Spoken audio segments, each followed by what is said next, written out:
Hello, America. Welcome to my YouTube channel, Speak Truth to Lies. My name is Catherine. Today, I wanted to have a discussion about something that's been on my mind a lot lately, especially over this past, we'll say year, but really it started 4 years ago. And that topic that I want to discuss is hate. So where does hate come from? This is something that I've thought a lot about, especially in this current political climate. Something that I think about often, especially when I read certain Facebook posts or thread comments in certain news articles. And it's got me a little concerned because there are a lot of hateful people in this world. And it's really quite terrifying. So I just wanted to have a little bit of discussion on some things that I did some research on to figure out why it is we hate. So where does hate come from? Well, as I have said before, I suffered from TDS 4 years ago. I was vehemently opposed to him being president. And I, like most Americans, believed everything the media told me. Then 2020 happened. And I, never being a political person, never really paying attention to what was going on, suddenly, like most of you, got locked in my house.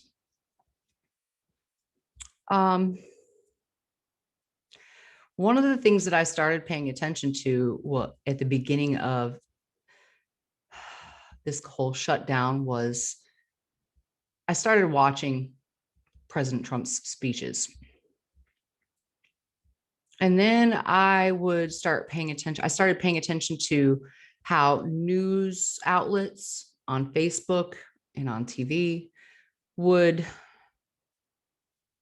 convey what I had just watched.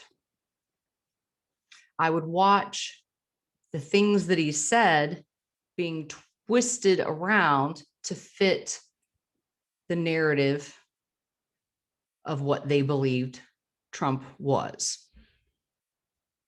And basically it became political fodder and for Americans to consume. And the most disappointing thing about all of it was watching people that I knew, well-meaning, good people, falling for it. So where does hate come from? Well, one of the first places that we can discuss that hate comes from is envy. Coveting what another has to the point that you feel it's fair to make them give it to others. And we can see this in, the news media or politicians pushing for higher taxes on the rich, taking from them and giving to the people, or even young people falling for the idea that capitalism is evil and therefore we should take from the rich and give to the poor, making socialism appealing. So, as far as taxing the rich more, this is simple economics. Anybody that's had their taxes done or owned a business, even if it's a small business, or you are your business, knows that there are write-offs. So if you don't think that the rich pay taxes, you're sadly mistaken, because everything that they pay for, whether it be property, they pay taxes on property. They pay taxes on building materials if they're building from the ground up. They pay taxes on everything, including purchasing products, equipment, machinery, so on. The list goes on and on and on and on. The rich people are paying their taxes. But I want you also to keep this in mind. If you are a business owner and you own a lot of property and you have a lot of investments or you make donations, all of those things are tax write-offs, which lower the amount that you pay in, especially property. Another is contempt. or believing others to be inferior, or learning from a family or peer group. And I discussed this in my video about America Can Be Great. So hating a group of people or a person having contempt for them can stem from jealousy, the fear of the unknown. All of these things all come back to envy. Fear of the other. Now, we saw this play out in World War II, and this is done by language. Dehumanizing an entire group of people based off of either a religious belief, a political ideology, peer group. All of it ties together. And this is why I say guard your hearts and your minds, because it's a form of emotional manipulation. Good example is Hillary Clinton's terminology that she used to describe would-be Trump supporters by calling them a basket of deplorables. It's much easier to hurt or demonize an entire group of people if you view them less than human.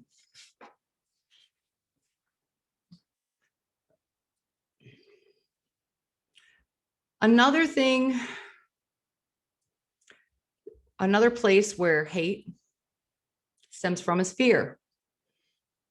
Fear of ourselves, fear of the other, fear of the unknown, fear. So when we say fear of ourselves, what we must keep in mind is that this pretty much delves into Carl Jung's theory of our shadow, or Sigmund Freud's concept of projection. So this is a way of taking those unresolved or what's the word I'm looking for? Rejected parts of ourselves. Okay, so maybe somewhere during your development or your life, you were told that a part of yourself wasn't worthy of love or acceptance or whatever. We suppress these parts of ourselves rather than integrating them and accepting them. We repress them. But the problem with repressing them is that we project them onto other people. So instead of realizing that there are parts of ourselves that might be bad or not socially acceptable, and being okay with that, just choosing not to act on it, we tend to project that badness outward onto other people. So we have developed this method to survive, because, you know, it does put us at it puts us at risk for being rejected and being alone. So we repress things that we thought were bad or that others suggested to us were unlovable or morally reprehensible. And then we employ hate and judgment towards others. We think that that is how we rid ourselves of undesirable traits, but this method only serves to perpetuate repression and leads to mental health issues. So one day I called my husband and I said, I am a lying, manipulative bitch who is afraid of feeling stupid. So let me break this down for you. These are the things that I know I'm capable of, and I choose not to be. And these are the things that I cannot stand in others. Okay, so I know I'm capable of lying. I did it as a child and found out I was really bad at it at a very early age. So I chose not to. So this is the level that I expect from other people. I don't like being lied to, and I don't lie to myself. hence my channel name, Speak Truth to Lies. Manipulating. I know, I mean, we all manipulate to a certain level, okay? But I'm talking about using manipulation for evil and not good, okay? Again, when you tell your child, I'll give you this if you do this, that is a form of manipulation, okay? You're manipulating their behavior to serve the greater good. But I can't stand being emotionally manipulated.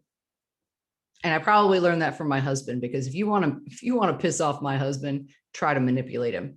A lot of that comes from his upbringing.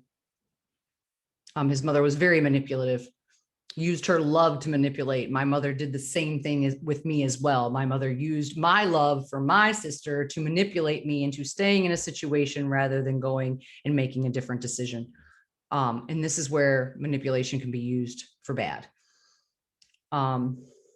So the media manipulates us. So anytime I watch a news article, a news outlet, or a news clip, when they use certain words to trigger an emotion, I know I'm being manipulated. And you should too, because they've been doing it to us for 4 years. Or probably, well, they've been doing it to us much longer than that, but it's been more blatant and in our face for the past 4 years. I mean, they manipulated an entire nation to believe something about a man that prior to running for president was adored. How many of you watched The Apprentice? You might not be willing to admit it now, but I'd be willing to bet that most of you did. I heard quite a few of my friends talking about it. So that's a form of manipulation. Okay. And they used it to change a narrative around an individual because he didn't fit into the mold they wanted him to. Like Trump or not, he shook a lot of people up and pissed a lot of people off. And I'm pretty sure he probably cost a lot of people money. But we don't have to worry about that now because Biden's president and all of them are cashing in on America, giving up our jobs and selling us out because they don't care. One of the other places that hate can come from is a lack of self-compassion. Now, I typically use this a lot with my students because if we don't have compassion for ourselves and we don't accept our whole self, so even the parts that we find unacceptable, we tend to attack others in order to defend against the threat. So if we're okay with ourselves, we see others' behaviors is about them. And this, I will go back to when I went to rehab. One of the things they used to tell us is other people's opinions of you are none of your business. So when you say something, okay, let's say you're not meaning to offend. You say something and someone gets offended. Even though that wasn't your intent to offend them, they get offended. And these days, everyone's looking for a reason to be offended because it's cool to be a victim. That's not on you. Okay, that's not on you. That's on them. I don't know how to explain this because if you realize that other people's behavior is about them, you can respond with compassion. If I kept hate in my heart for another, I would have to hate myself as well. Hence why I don't hate Trump. I hear a lot of people saying that. Well, I just hate him. I don't like him as a person. You don't know him as a person. You only know what the media tells you. Are you really that gullible? And that may sound a little mean, but at some point, you guys are going to have to stop lying to yourself. How can you dislike someone when you don't know them? Just because someone's on TV every day, this common disillusion, just because you see someone on TV every day and you hear people talking about this person every day, doesn't mean you know anything about that person. Because I had an awful lot of people at the beginning of last year that I thought knew me. I mean, we're talking friends that I've had for 10, 20, one of them 30 years. Not a single one of them, when I started finding my voice to speak out against some of the things that I was seeing, not a single one of them, except for maybe three. I have 3 friends that reached out and called me and asked me what was going on.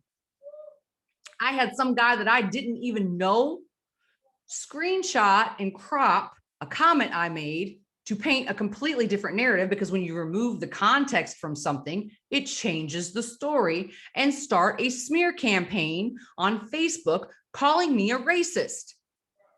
Then I had another friend that I had known for over 10 years do the very same thing and start a racist smear campaign about me on Facebook.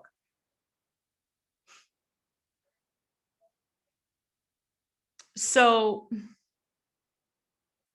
I'm not mad. I'm disappointed.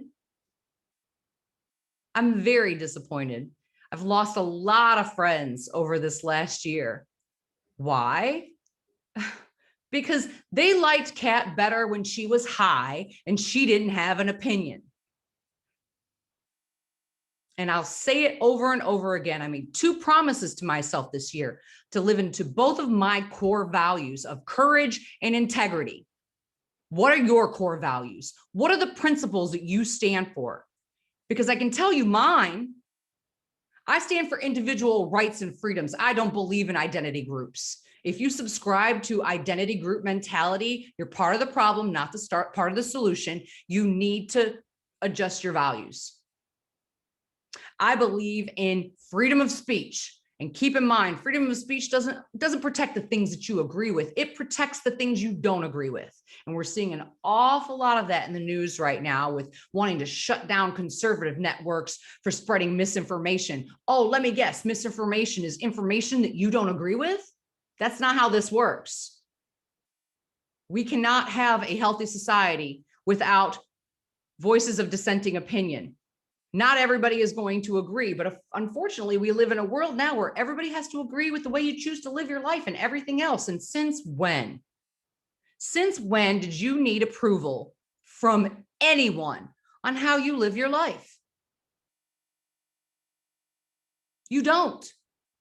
If you choose to be a Christian, be a Christian. If you choose to be an atheist, be an atheist.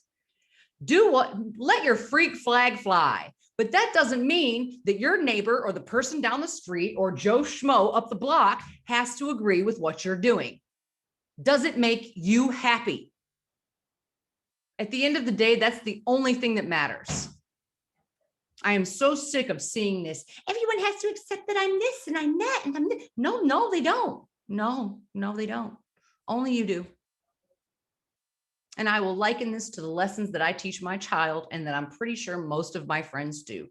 He comes home from school. Mom, so-and-so said I was stupid.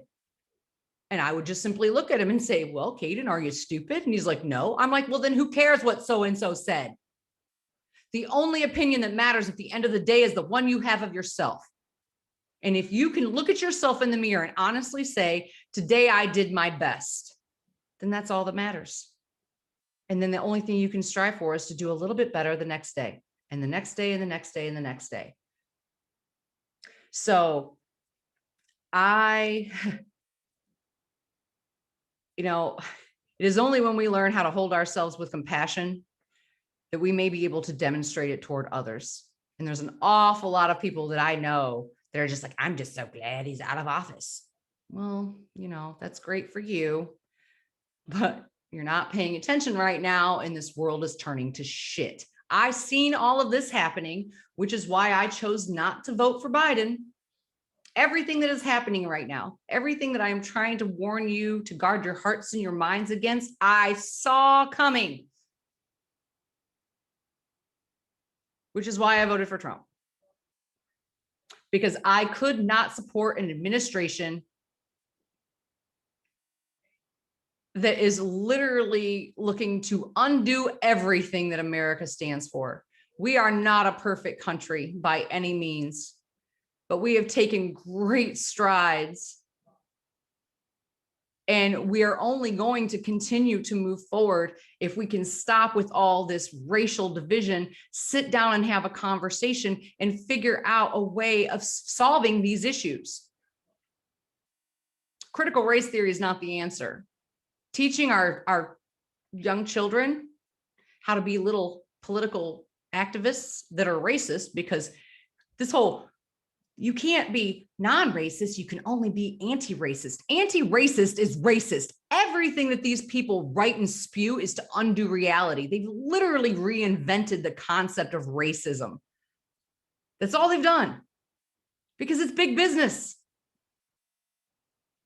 It just is. And people are buying it up, hook, line, and sinker.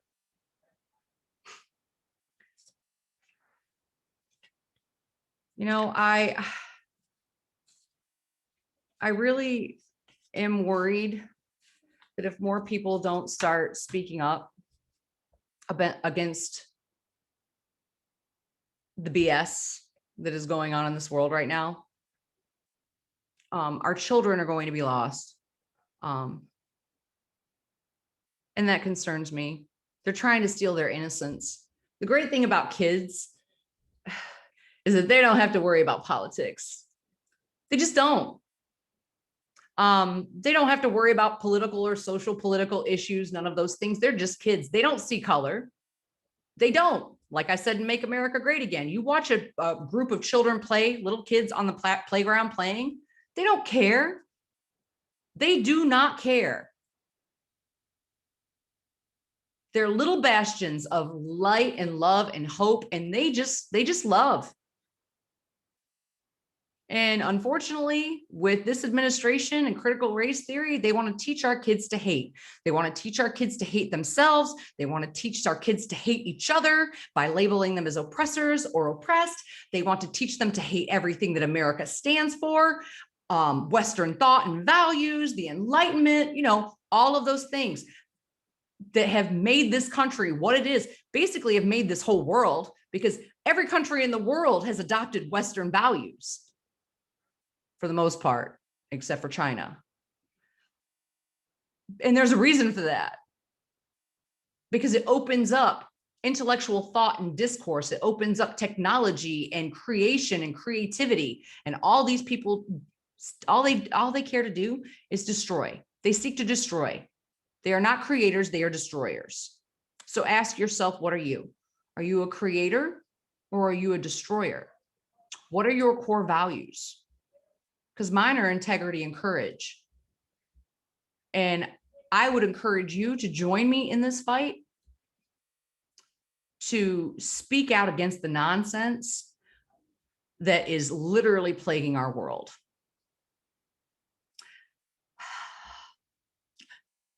Until next time, my friends, remember, hypocrisy is everywhere. Speak truth to lies.